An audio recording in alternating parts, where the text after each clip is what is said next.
Of course, his famous chicken, which has appeared in a number of years and will probably appear again next year. So there are three animals. No, the fish does not count in the composter. No, people do not count in spite of the fact that they are animals. That's a clarification. People do not count as animals. Animals that you bring don't count. Anything like that. 30 points per animal. With the animals are completely in any circle, which is completely empty of plastic bags. And there's another clarification that that really is just these four circles. It doesn't apply to this circle or this circle or, you know, this oval or those circles. Well, you can't have an animal completely in that one. Nope. See. Right.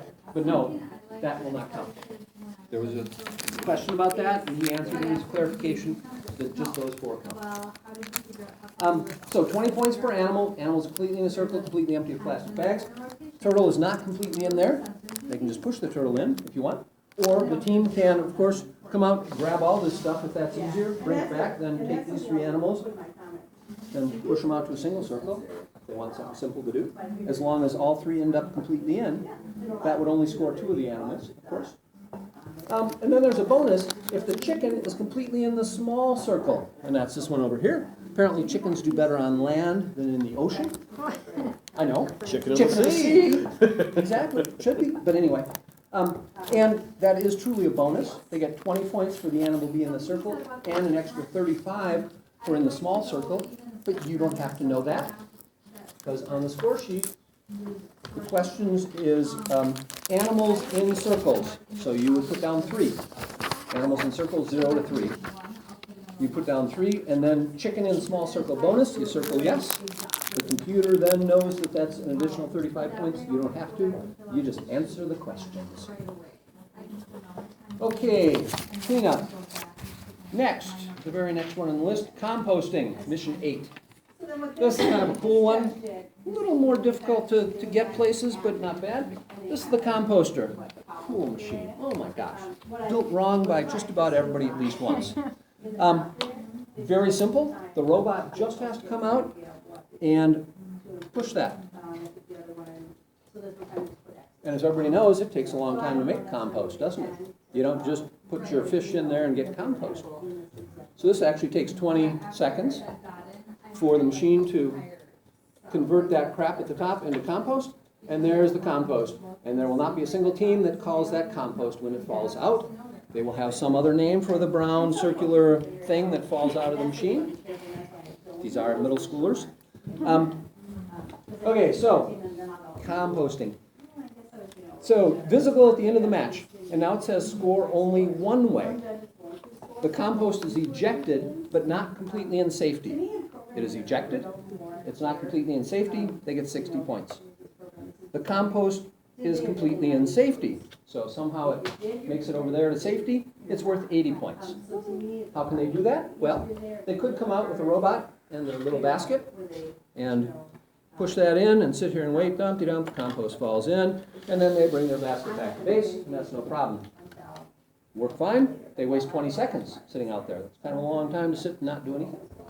They could, of course, push this basket out there,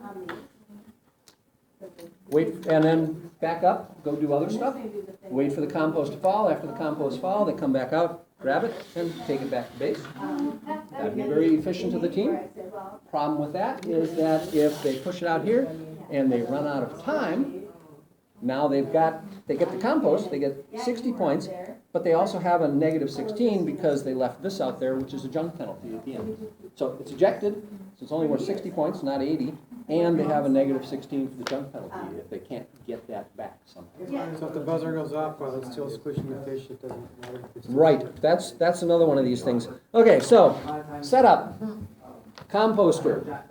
Okay, first thing you do is flip the red lever out of the way. That's like a safety latch. Second thing you do is slide this ratchet rocker here is the thing that slows it down. So you slide that off to the side. Now all this gear mechanism can spin freely, and so you pull that up. Now to see if it works right, you can pull that to the side, and this thing should just bounce up and down nice and freely. That's how I tell if people have built it correctly or not. That should just be free as a bird. So you pull this all the way up, and then slide this back across so it's now, you know, in rocking mode. You hold it still so it doesn't eject again. Put that safety ledger on, that keeps this piece from sliding. Then you have to reset this trigger, so you pull this all the way back, pull the trigger forward, and then let it rest on here. And so they pushed it, and that gets out of the way, it's rocking. To reset it, you have to hold this out of the way, pull that forward, and then it rests against that pin. And that is in the setup, 6 steps in the setup instructions for how to do that. Don't forget the compost. Yep. At the end, you slide the compost in, and this should be up high. This lid should be closed on it, not moving. Compost in, so that is now reset to the next team. You're going to get good at that because a lot of teams are going to do that because it's kind of fun to watch it go and watch the compost be ejected. What if it breaks during the day? Did something, you have assistants on the sideline that rebuild it for you? Yes, that would be you guys. We'll bring extra sets. Yes, there will be an extra set of everything at the tournament. So far. Generally, in spite of the complexity, I'm impressed with how well they've worked. If the team pushes this and it rocks, and they pushed it, it's obvious, it's rocking, and then for some reason it stops, they would get the benefit of the doubt then. It shouldn't stop. You know, if they push it only part way or it kind of slides back out a little bit and it's grabbed, the robot did that, you know, they push it and then kind of pulls it a little bit. That's not benefit of the doubt, they don't get it. But if the machine actually stops on its own for some reason, which again, is very hard to do, I can't just... But you know what, Jeannie and I Stop figured it. out something. After they've been squished in buckets, Yes, there's a bunch of little things. so this little beam here, if you make sure this little thing is to the end of the beam, Yeah, I'm and gonna then, pick it up and show yeah, them. see these little beams? See, sometimes this gets pushed in, Right, so this has to be to the end, and then this distance here, this beam needs to be exactly and I can show you. how So, it's right, like otherwise, with it. Flush. these Thank things you. slide Yeah. on here. Otherwise, So that's a case where, you know, it's kind of locked there, they push it in and it still doesn't get out of the way. Because yeah. this rocker piece, oops, fish, carrot top, lost carrot top. That needs to be all the way down at the end. The head referee should check these things. You can also ask the team when they step up to the table, ask the team to check the models. Because they know what missions they're doing. So they will check them and make sure. And they will ask you if something is weird.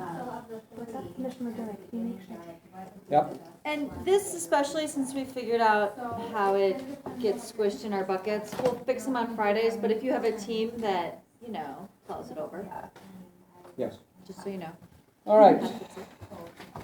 We're getting into more complex missions then. So those are the ones that, Table you resets if know, there's any. beginning teams should be able to We're gonna do work on that. those. Maybe not all of them Building in 2.5 instructions. minutes, but some of those. Yeah. Next, I have mission 3, transport. That is with the truck here. And it says, transport, the distance of discarded material needs to travel. There's a nice little description with each of these, which I won't read anymore. But load the all yellow bin, and now I have to put together my little part again.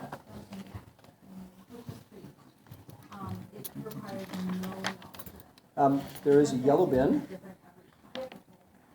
sitting on the back of the sorter with a yellow bar in it. Oops, I have those backwards, but that's fine. Sitting back there. That's the original setup of it. And basic mission description is load the all yellow material bin onto the truck to be transported east. Notice northeast, southwest. Transported east and or unloaded. Specific physical requirements visible at the end of the match. And here it says score 1 or both. So again, there's 2 bullets here. They can either get one of them or both of them. One or the other or both. And on the score sheet, there are 2 different questions. Yellow truck supports the yellow bin's weight, yes or no? Yellow bin is completely east of guide, yes or no? So the way this works the easiest is that the robot can push the truck, and once it hits this guide, it actually will ride on the guide and keep itself straight. So the robot doesn't have to worry about pushing it a long distance. It just has to get it from this point to the edge of the guide, and then it will go, and if it's a little bit crooked, the guide will straighten it, if they're careful. And if they keep pushing, that bin gets unloaded onto the truck very easily. There's a little lever here that gets tripped by that beam sticking out the back of the truck, and it gets loaded on. They now have 50 points because the truck supports all of the yellow bin's weight.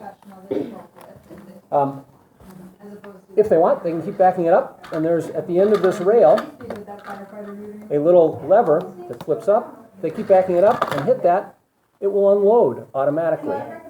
And now, the yellow bin is completely east of the truck's guide. This is the truck's guide. Doesn't say anything about the truck, just the yellow bin. So they get 60 points in this case. But it says score one or both. So how would they do that? How would it score both? Supporting the beam and being east of the guide. Truck's over there. Exactly. There.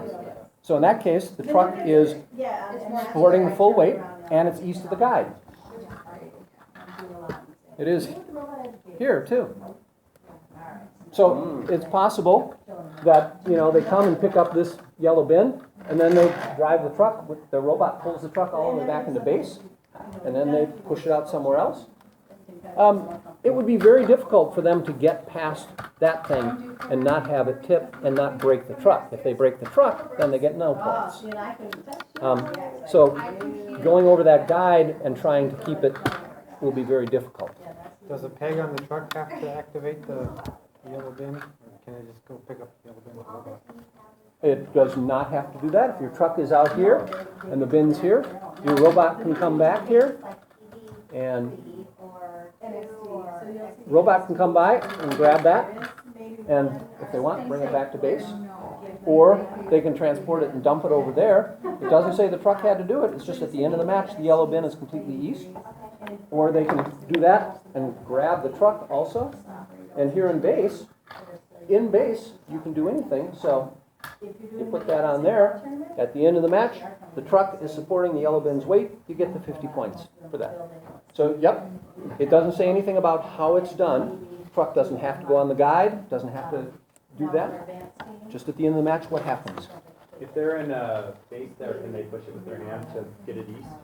They can't make any changes outside of safety with their hands. So they can push it that far east, Well, but that's not going to do anything. Could they go like?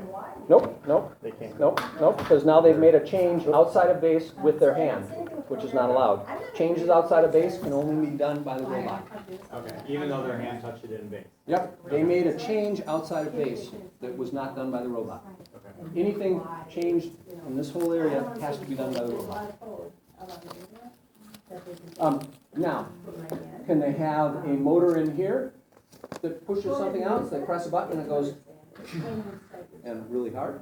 Sure, the robot did it. I mean, the robot doesn't have to take it all the way over there, but the robot has to do it. Okay, that's transportation. And again, there's just the two questions there.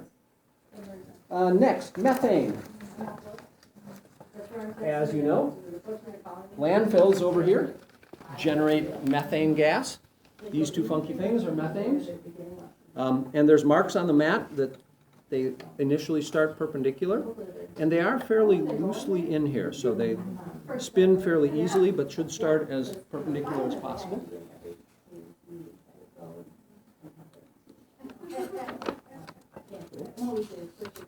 So the robot has to come out and pick those guys up and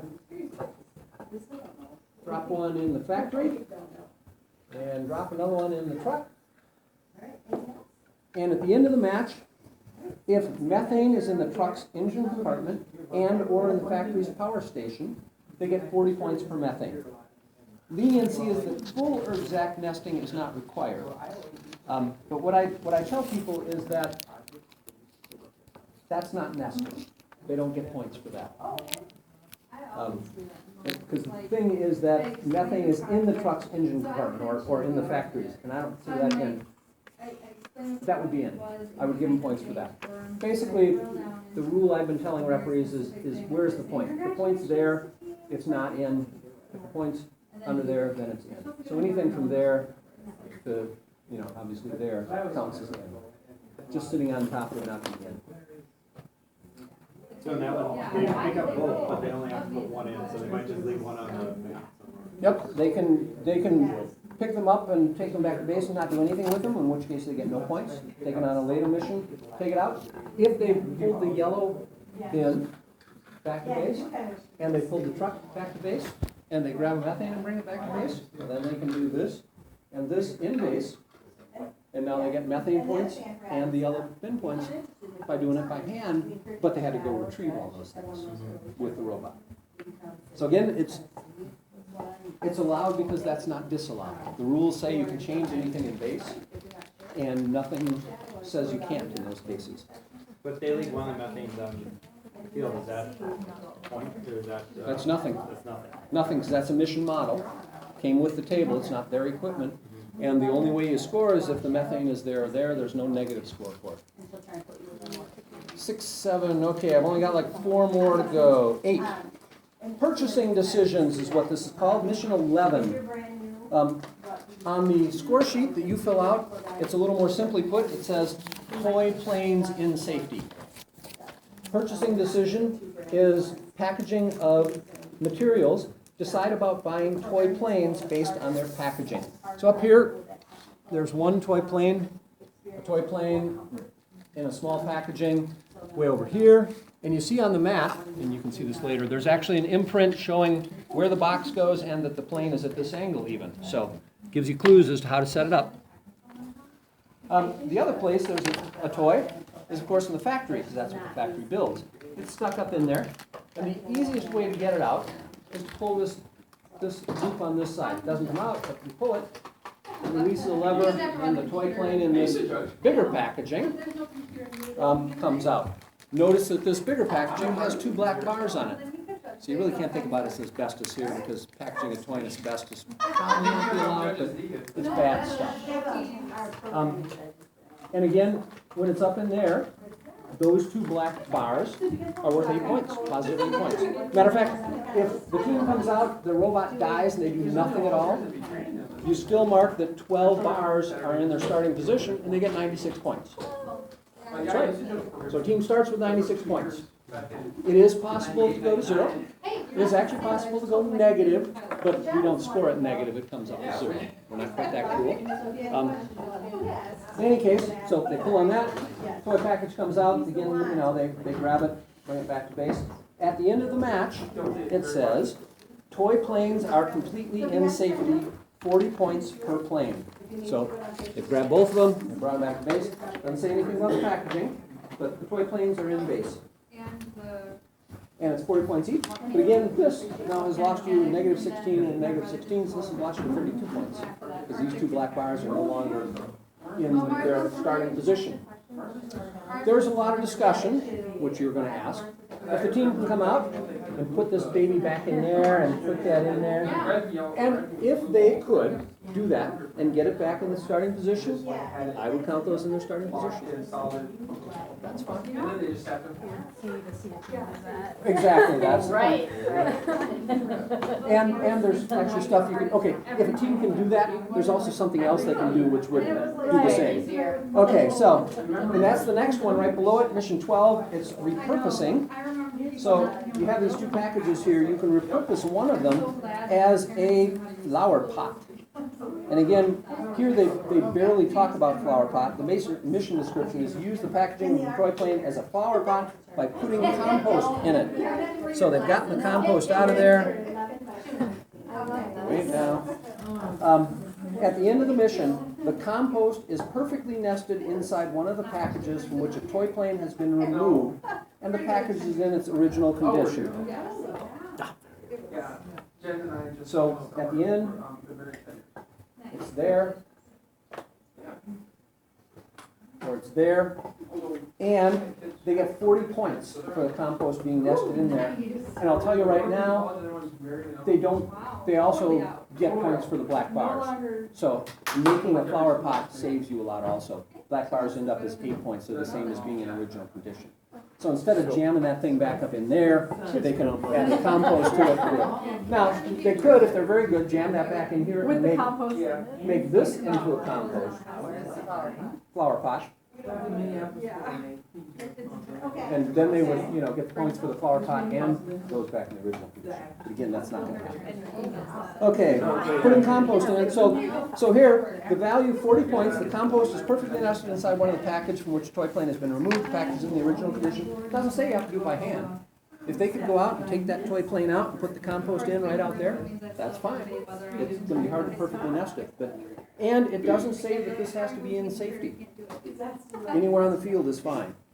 I mean, the robot has to do it, so you think they do it in the base and then push it somewhere else, do something else, but anywhere is fine. And we're assuming perfectly nested means flat. Right, The perfectly round nested is shape. flat. Okay. Okay, 3 more.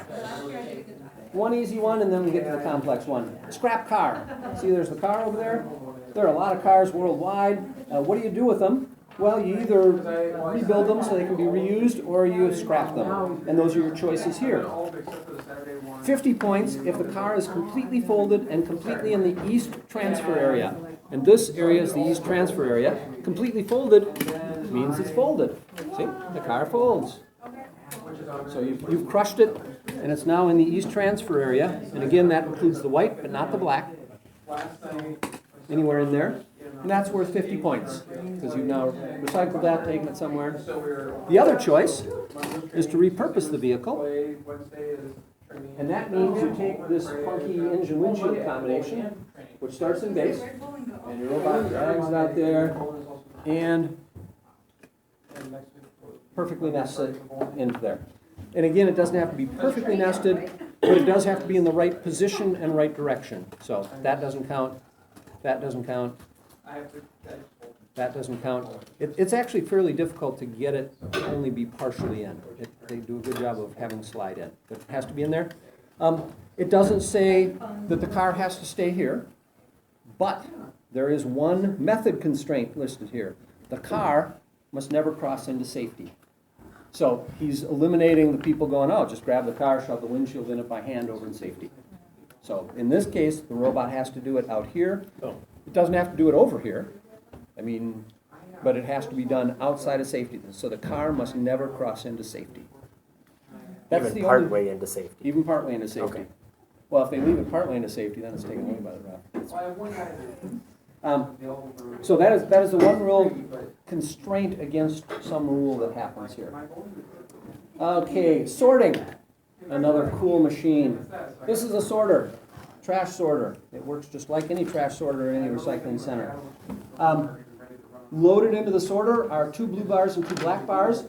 And if you need to know how to orient them, there's actually a little pictograph here on the thing that shows the blue bars go in with the pin on that side, the black bars are this way, and that part of the Lego is down. It starts with 4 bars in the sorter. The team has 2 yellow bars here in base. They can add those to the sorter if they want. If they gather up all this stuff from the demolition and bring it back here, they can take all these black bars and put them in the sorter. And it turns out it doesn't really have to be perfectly nested. Your robot has to do this. But it works okay. Now I'm going to put this back in, pretending they didn't take out the plastic bag. Okay, so sorting. Yellow and blue bars are recyclables, black bars are impurities that have no current way to reuse, except of course in a flower pot. So process bars through the sorter. Bars sorted into their matching green bins. We have a green bin with a black on the side, one with the yellow and one on the blue. Are valuable in some way at the end of the match. The only way that bars can get in bins is via the sorter. That is the constraint. You can't bring these boxes back to base and load them by hand. You can't have the robot just drop them in there. They have to go through this sorting mechanism. And again, the sorting mechanism is pretty cool. If it's going, it's going to go, and oop, we hit the plastic bag. Look at that, plastic bag's in the way.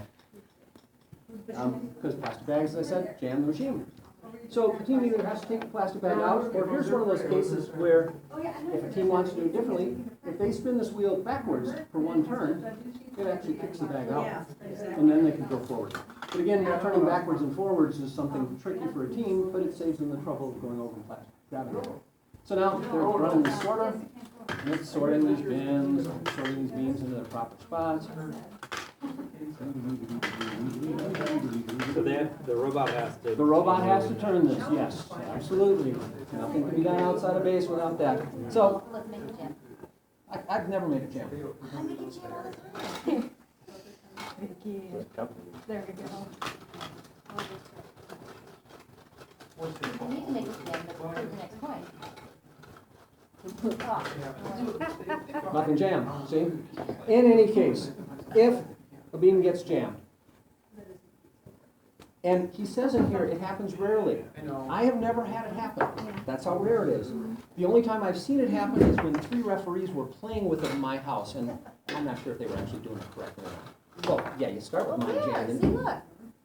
It falls that way. That doesn't get fixed, so that doesn't matter. Right. Well, yeah, you shoot them out that way. They stay out there, lady. You're going the wrong Oh, way. I'm going the wrong way.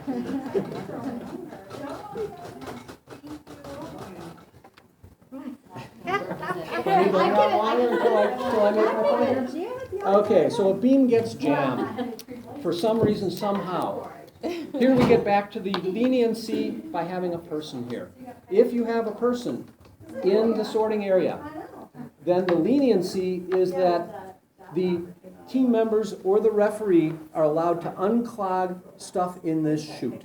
Only in this chute, not stuff that gets shot off the backside, not stuff that's still up here, but they can unclog that and put it in the right So they thing. can sort it. They can sort the beams that are clogged here by hand. That is the one exception to the humans can't change anything outside of base rule.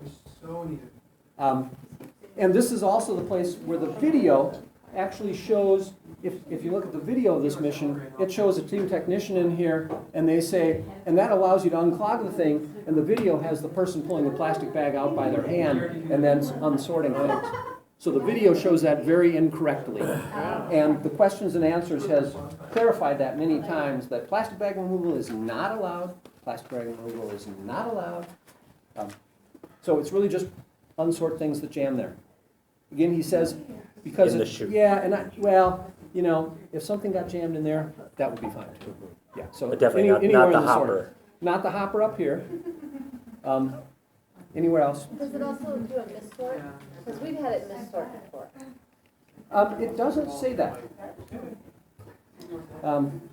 I kind of originally thought that too, but, okay, so, scoring, if they do the sorting, it's rather complex. A lot of teams aren't gonna get to this, but some teams will, because it's a way to save points. Yellow and blue bars are in their matching green bins, and now you have different ways of scoring. There are 3 different choices, only one of which applies. So, if bars are in their, in the bin, blue bars that are in their matching bins will run through the sorter. They score 6 points per bar if they're anywhere on this field except this west transfer area. I'm gonna put it back. You do left on the outside. So, if they just do this, they now have 6 points per bar. They've got 30 points by sorting that. So that's the way they can take this demolished material and make positive points out of it. If they grab it, bring it back to base, it's still worth 30 points. If they pull it off and leave it over here, it's worth 30 points. If they bring it over here and put it in the west transfer area, they're worth 7 points per bar. So that's 35 points. Or if they put it up on this transfer station, it's worth 7 points per bar. Why would they do that? Well, because this is one of those cooperation things. Sorry, I was getting tired standing on that side. No, leave it there. Oh, I thought you were gonna do that way. No. The team that is running on the table over here sees that that's up there. They drive their robot out and flip that little lever, grab this bin, haul it over here and bring it back to their base. And now that bin, it doesn't matter how many beams are in it at this time, the bin itself, with at least 1 beam in it, is worth 60 points to both teams. If that transfer occurs, so the both teams cooperate and get that done and it gets all the way back to base, both teams get 60 points. Now, if the team puts it up here, this team comes and grabs it, and this team drops it right here, then both teams get 0 points. So the team that left it up there had 35 and now they get 0 if this team doesn't complete the mission properly. So there's got to be a little bit of trust. Similarly, the team on this side of the table can put their put their box here. And again, I don't see this happening very much because it's hard to get the boxes from there up to there. It's hard for the robot to make it all the way over to here, flip that lever, grab this box, and then haul it all the way back over and have it completely in base. That's a lot of work. But even for this, they have to have a firm to go pick it up. Yes, the other team, and you can ask the other team, you know, hey, do you do the shared mission? And if they say no, then, you know, you don't have to worry about it. If they say yes, then you can talk about how to do it and maybe get more points. So that applies for both the blues and the yellows. There were 6 points per beam if they're here, anywhere else on the field. There were 7 points per beam in the transfer area or up here. And they're worth 60 points per bin, doesn't matter how many beams are in it, if they make it all the way over to the other team's base. With at least one beam in it. With at least one beam in it. The beam has to be from. It has to be gone through the sorter, it has to be the right color, all that stuff. So, blue and yellow in bins in opposite safety. Bins must include at least one bar. Those you would mark as 0 to 4. 0 to 4 because this team could do 2, the other team could do 2. So you could actually, they could transfer 4 things if they wanted to. Each team would then have 240 points because you get 60 points per bin. But obviously, a lot of work. So then does that mean the points are doubled if both teams get it? No, it's still worth 60 points per bin. So if that team sends 2 over here, that's 120 points per bin. for each Okay, I team. get it. If both teams do both, then it's 240 points for both teams. So. Am I reading this wrong? One sheet says west transfer, there says east. Yes, if you printed out a very old one, they say east transfer in the missions and everywhere else, and it was a typo. It's supposed to be west. Okay. So it is west. Or their east. And that was very clearly put out in the very first questions and answers. They go, oops, it's supposed to be west. And it's obvious because this is the place that the robot is able to push that and grab the thing. So this is the one they have to pick it up from. That's the one they have to deliver it on. Okay, so that's the yellow and blue bars. And again, if they don't do that first one, it's 0. But then further down, you have yellow bars in bin in the west transfer, 0 to 9. There are 9 yellow bars starting out. If they do that, you just mark a 7 there. If anywhere else, you mark a 0 there because there are no yellow bars in their bin in the west transfer. There's also yellow bars in the bin elsewhere on this side of the table. And you would mark, in this case, 7, 1, 2, 3, 4, 5, 6. 6, yeah. 6 here.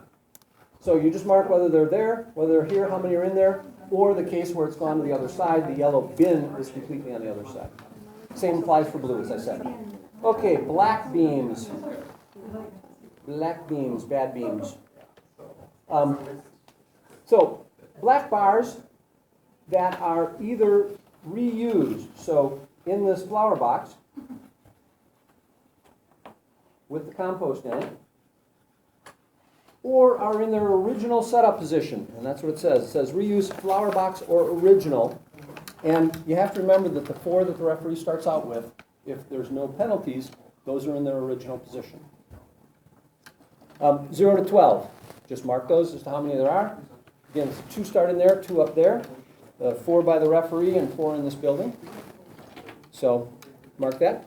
Next is elsewhere, the black bars. So any ones lying out on the field, and that, oh, sorry, I skipped a step.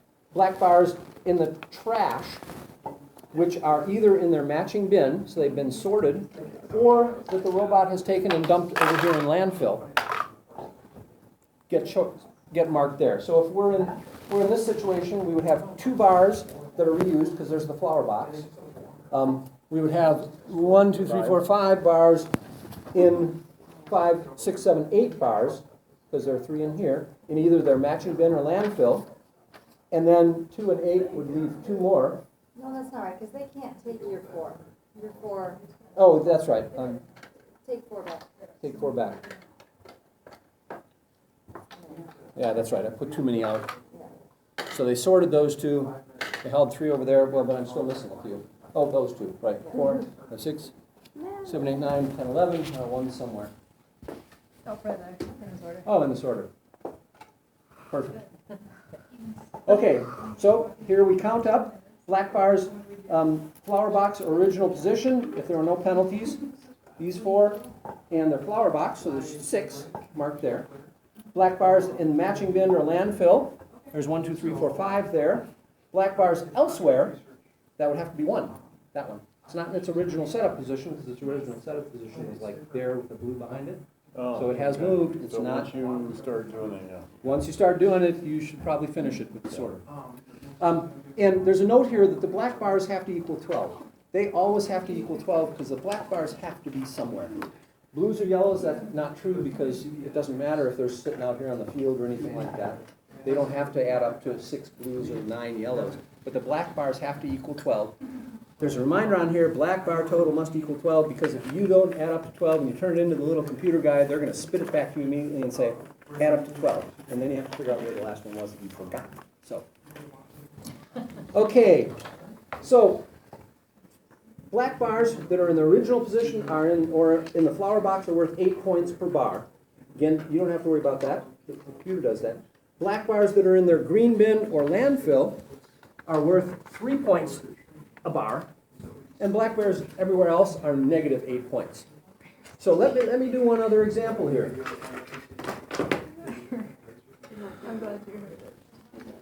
Oops. We start out like this. Oh, and for setup, you'll notice that there's a bar here and a line. These bins don't sit in the bar. They actually sit up on the bar. This edge of the bin is along that line.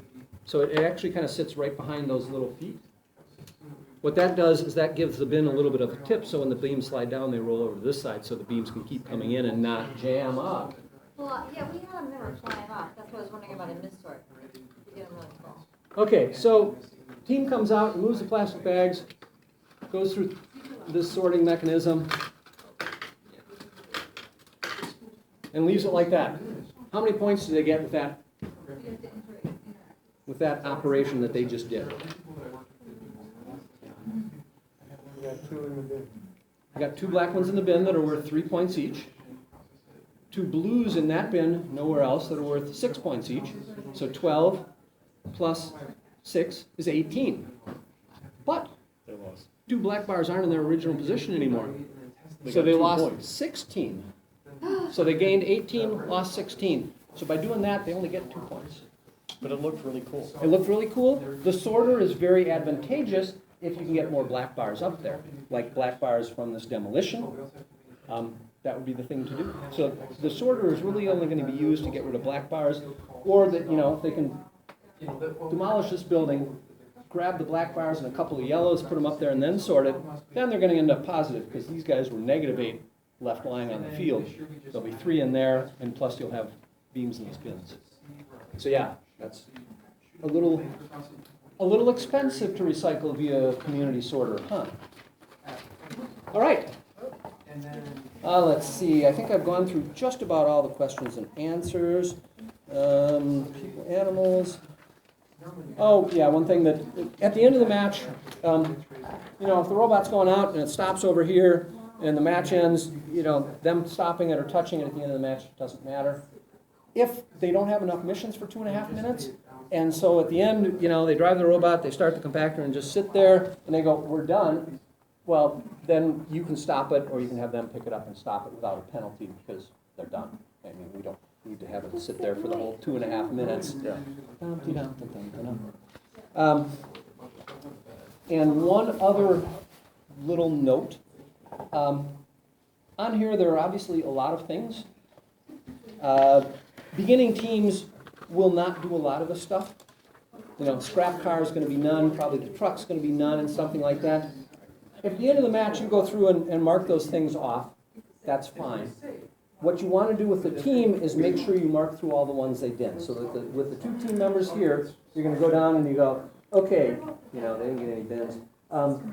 You know, you got 2 blue bars in there, 2. You got at least 1 person in the sorting area, yes. Scrap car, none. try and highlight the positives, not the negatives. So don't go through and go, well, 0, 0, 0, 0, 0, 0, 0. Not really encouraging to the team, but you know. So you can mark them 0, but then just point out the ones that they did actually get, assuming they got some. That's always a tough job for referees, encouraging a team that didn't do so well. But you There's 3 rounds. You do the whole sheet and then go through it with them? No, I go through the sheet. At the end of the match, Yeah. we'll stop and I will go through and go, I'll put a 0 in the first one and not say anything, because obviously it didn't transfer the bin. Methane in truck and factory, 0, truck sporting yellow bin weight. Yes, you got that. So no, I will go through each individual one with the team members there. At the end, you initial it at the top. The team initials it. Once they initial this, that means they agree with these missions. Because once that happens, this sheet gets turned in, the referee frantically tries to rebuild everything for the next team that's coming up to the table, and you can't see what happens if the team comes back later and said, well, we didn't have a black bar there. Sorry. That's what was on the sheet. There's no video replays, anything like that. We tell the coaches that at the very beginning of each tournament. We say, when they initial it, that's what happened. So make sure your team knows that and takes care of that. Any questions on that That's why massive? it's easier to do the scoring right in front of them rather than you go Yes. and then say, you didn't do that and you didn't, yes, Right. because Yeah. then that gives them more time to say, no, we did that. Right, so they will, as you go, one person in the sorting area, they will think about that and obviously know if that's the case. So, right, so go through it with them as you go. Is there a place that you're gonna have the black bars so the teams can get through? No. I mean, so the black bars start off off the field, officially off the field in some original setup position. Have them in your pocket. We actually have like construction bibs with the little nail pockets that if you want as a referee you can have and put them in there. Have them along the edge of the table, top of the table, although they'll get knocked off. The penalty it describes in here says that you put a black bar on the table, which means it's not worth -8 points. It's no longer in the starting position. But you don't want to put it someplace that the robot could interfere with. They actually can't touch these beams. Even if you put them here and they had some program that could go out and gather them, they can't. These beams are only for counting penalties. The team can't interact with them. So, you can put them over there if you want. You can put them here if you want. You can just keep track of them on a piece of paper. You can say, oh, you got a touch penalty, 1. Oh, you got a second touch penalty, 2. And then at the end, you know that those are black bars somewhere else. So Where is it on the score sheet? it's part of the black bars. Black bars Kind of in the reuse, middle? black bars trash, black bars everywhere else. It's when you add up their black bars and get to 12. So you don't count it as a separate penalty. There's not a thing that says penalties 0 to 4. It's black bars everywhere else. Bars is right after The blue bars. blue bars in the bin. Yes, right. So those 3, if they don't get any touch penalties or junk penalties, then those are still in their original Not many position teams can with go you, the 3 referee. feet over. Even if you move it from like this pocket to this pocket. That's still okay. Yes, they're counted as an original. So the 4 penalty markers are either in original position or elsewhere. So they're either the first or the third. They're never into the trash or the landfill. Matching bin or landfill. Other questions? So you're on one table the whole day? Is there any rotations or? You can rotate. You will see different teams. The teams rotate, so you will get to see all the different teams. But no, generally referees stay on their little table. They get where they like to be. Attached to blue. Yeah, they get one team. One Plus guy the- always wants to be red too. The scheduling software tries to put them on different tables, so Yeah, that you way will they see see different different teams. refs and tables more often. I don't know if anybody will be in this situation, but if you're coaching a team or if there's any kind of conflict of interest, Yes. you may want to, Yeah. I've had to do that with my Sides or nephew's something. team and just have somebody else do it just so there's Right. no If appearance a of team conflict. comes up and you know some of the players, then just ask the ref across from you if you can swap because of that. Just it's scoring. You're not going to cheat, but just to remove that slight doubt somewhere. I swear we didn't do it. I Yeah. swear. I swear. I guess it's Probably 7:30, it electronic rolls reschedule. up, Right underneath yes. the technology help sign. Look, it's the Think Coin Mall from the Mall of America. Ooh, okay. Okay, other questions? You wanna talk about hats? Okay, a couple of suggestions. One, if you've never refereed before, go to one of the other tournaments. We have a tournament another week and a half. Week from Saturday, there's a tournament in Egan. Go to a tournament, please. See what happens. You know, go up to a referee and say, hey, I'm a new referee, I just want to watch here for a while. They would love to have you help them there. You know, they'll show you how they score, reset things, whatever. Walk around and see the whole tournament, everything that goes on, so you get a feel for it. Please do that, because this is the way, Or you when can I, sign up to be a resetter. well, Let me a sure. party. That's an idea. So, generally, when I tell people, when I used to do all the training and have them decide between judging and referee, the thing was, well, do you like to sit with a team and talk with them and interact with them in a quiet room? Or do you like to be in a loud screaming gym with seeing teams at their absolute emotional highs and absolute emotional lows? That's what you want, you're a referee. There are 4 tables running. They're, by the end of the day, our team's screaming. It will be loud, it will be emotional. It's just a lot of fun.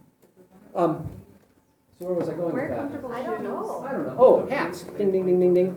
So if you go to a tournament, a lot of times referees wear goofy hats. How it started, it just started. I've never worn a hat as a referee either, but a lot of people do. You don't have to, it's not required. But some people do. You might see people at a tournament. And truly, if you're really like confused about things, if you type in First Leg of League performance round on YouTube, there will be 300, 400,000 videos that come up of various teams doing a performance round, and you can see kind of what the action happens there. You could probably get it on clear. Matter of fact, if you look at techno dweebs, if you do a search on YouTube of techno dweebs, you'll see my daughter 10 years ago running her. She was the stone cold person. She was just there doing it, and different people came up, and she just kept them